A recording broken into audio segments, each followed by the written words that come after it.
నమస్తే, welcome to A1 TV Telugu news. Nandyal జిల్లాలో సమీరా బేగం తన మాజీ భర్త షేరు భాషా వేధింపులపై ఆందోళన చేపట్టింది. తన ఆస్తిని కాజేయడానికి ప్రయత్నిస్తూ తనను పిల్లలను ఇంటి నుంచి బయటికి గెంటేశారని ఆరోపించింది. ఇప్పటికే కోర్టు ఇంజెక్షన్ ఉన్నప్పటికీ వేధింపులు ఆగడం లేదని తెలిపింది. మహిళా సంఘాల అండతో రోడ్డుపైకి వచ్చి రక్షణ కోరింది. ఘటనా స్థలానికి చేరుకున్న పోలీసులు ఇరు వర్గాల వాదనలు విని విచారణ చేపడతామని హామీ ఇచ్చారు.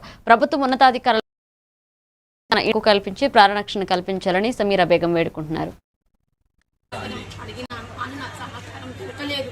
వాడి వల్ల వాళ్ళ అక్క కొడుకు వల్ల నాకు ప్రాణ దండం ఉంది. దయచేసి మీరు ఎవరు నాకు రక్షణగా తీసుకున్నా. వాడు ఎవరో నేనెవరో, వాడు నా ఇంట్లో ఉండేది నేను నా ఇంటికి నా పిల్లలు తీసుకొని వచ్చా అంతే. నాటం ఏం లేదు. వాడు దౌర్జన్యంగా పప్పు గుత్తి తీసుకొని మసాలాలు తీసుకొని నా కొడుకును కొడుతుంటే అందరూ చూస్తున్నారు.